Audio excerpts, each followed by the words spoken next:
बिल्कुल देखिए वीरू, मामला सारा ये है कि मार्केट आपको इंटरडे में रोज़ मौके दे रहा है, तो कैरी क्यों करना है। मेरी फिर यही, स्पेशली वीकेंड आ रहा है। वैसे इस वीकेंड में और बाकी वीकेंड्स में थोड़ा फ़र्क ये है कि जब आप मंडे को वापस आएंगे तो बहुत कम चांस हैं कि किसी भी तरीके का आपको गैप अप या गैप डाउन मिलेगा। मार्केट में उस तरीके की क्यूज़ ही नहीं है, लेकिन फिर भी मेरा व्यू यही रहेगा कि आप न्यूट्रली जाएं इस मार्केट में और कोई पोजीशन ना लें और मंडे को फ्रेश व्यू लें। हाँ, एक चीज़ है, अगर आप स्विंग के लिए खेल रहे हैं तो उसमें आप एक काम कर सकते हैं कि उसमें आप अपने एक लॉन्ग पोजीशन को कैरी कर सकते हैं। और बाज़ार ऊपरी स्तरों से फिसला ज़रूर, लेकिन आज हायर लो बनाया है बाज़ार ने, 23,800 का लो बनाया है, जो कल के परसों के लो से बेटर है। तो उस सेंस में हाई भी बेटर है परसों और कल के हाई से।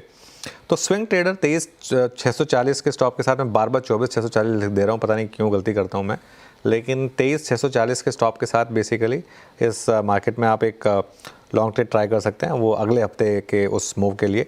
लेकिन अदरवाइज़ कोई ज़बरदस्ती नहीं है, आप मंडे को आराम से सुबह सुबह आएंगे, मार्केट आपको ट्रेड देगा, कोई दिक्कत नहीं है। चलिए अब एक काम करते हैं, यतिन के पास चलते हैं और दो चीज़ों पर बात करेंगे। पहले बात करेंगे निफ्टी इंडेक्स की तिमाही रिव्यू, यानी कि 30 दिसंबर को होगा, और इस पर कौन कौन से स्टॉक्स फोकस में रहेंगे, पहले ये जानते हैं। Good afternoon. Good afternoon. और मंडे को एक रीबैलेंसिंग होने वाली है निफ्टी की क्वार्टरली, यहाँ वेटेज अप डाउन होता है। निफ्टी बैंक और सीपीएससी इंडेक्स यहाँ बदलाव होंगे।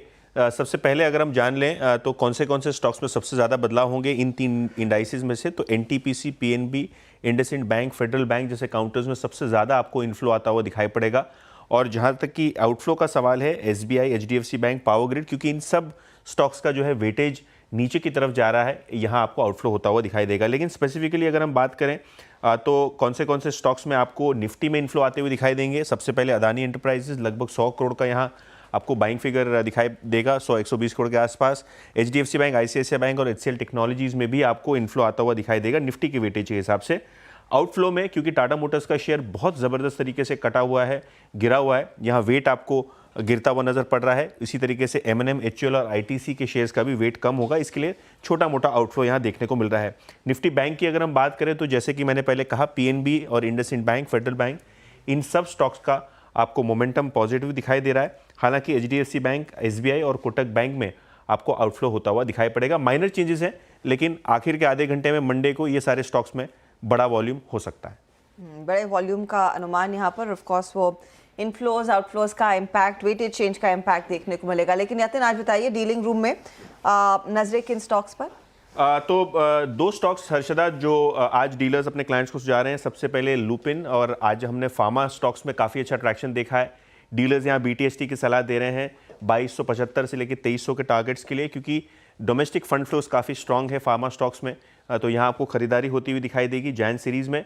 और पॉलिसी बाजार, ये एक नया एफएनओ एंट्रेंट है, यहाँ भी आप लॉन्ग बिल्डअप देख रहे हैं दिसंबर सीरीज़ के बाद अब जैन सीरीज़ में भी। और 2150 से लेकर 2200 तक के पोजिशनल टारगेट्स डीलर्स यहाँ काउंटर में सुझा रहे हैं। ओके, चलिए अब कल